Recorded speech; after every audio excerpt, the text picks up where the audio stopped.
Okay, so now let's say our goal is to create a vector with the squares of some other vector. All right, so let's say we have x equals 1 to 5. So there it is. Let me do clear CLC. Okay, so there's x, 1, 2, 3, 4, 5. And I want a new vector, say y, that has 1, 4, 9, 16, and 25 in it. Okay, now why would I need a for loop for that, you might ask, right? Because I could simply do this, y equals x dot caret squared. And there I have what I said I wanted, 1, 4, 9, 16, 25. Okay, but we need practice using for loops to create vectors. And so we're going to pretend that we don't know how to do x dot caret squared. Okay, so here's what a for loop might look like to give us y equals 1, 4, 9, 16, 25. So we'll have our for and our end. Okay, and we'll do for n equals 1 to 5, and then let's have our vector be called A. Alright, so we'll do A element n is equal to n squared. Okay, so n is going to take on the values 1, 2, 3, 4, 5. The first time through the loop, it'll be A element 1 will be assigned the value of 1 squared.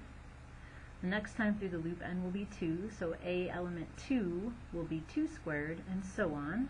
Okay, so if we, after this loop, ask MATLAB to display A for us, A will have the values 1, 4, 9, 16, and 25. Okay, so that seems pretty nice. We just created the vector A, and we actually didn't use x at all, so we could comment that out. So we just had our loop through the values 1 through 5 and produce a vector A, 1, 4, 9, 16, 25. Alright, now let's suppose, so maybe we should put a comment here that says want vector with squares of integers between 1 and 5. Okay, now let's say that what we want is a vector with the squares of integers between 0 and 4. Okay, and think about if that's going to be trickier. So we could try the same thing. So for n equals 0 to 4, A element n is equal to n squared, and then end, and then display A. Now notice that I didn't need a dot square here because n just takes on a scalar value every time through the loop, right? So I'm not squaring a vector, I'm just squaring a scalar. Okay, so again down here I don't need a dot square. So let's go ahead and try to run this code. Let's get a new cell and clear CLC. Okay, I'm just going to run this section. Okay, whew, MATLAB got mad. So MATLAB says subscript indices must either be real positive integers or logicals. So let's see if we can figure out why it told us that. So first time through the loop, n is 0, and so A element 0 would be 0 squared. But wait a second, I can't have an element 0 in MATLAB, right? MATLAB starts its counting, its indexing at 1, so that's the problem.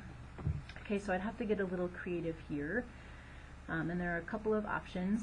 So the easiest option that I can see is to bump n up by 1 where I'm indexing, and leave this n as it is. Okay, so now the first time through the loop it'll be A element 0 plus 1, or element 1 is 0 squared.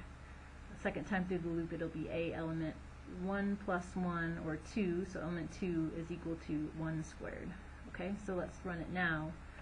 Okay, so perfect. Now I get the squares of 0 to 4.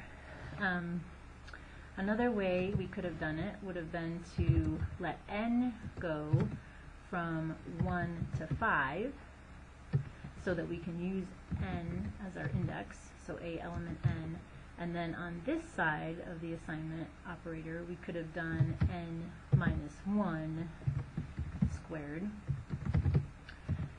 to get back to 0, 1, 2, 3, 4 being squared. Okay, so let's convince ourselves that that works. Okay, so that also gives us the desired 0, 1, 4, 9, 16. All right, let's take a break and come back with the next video.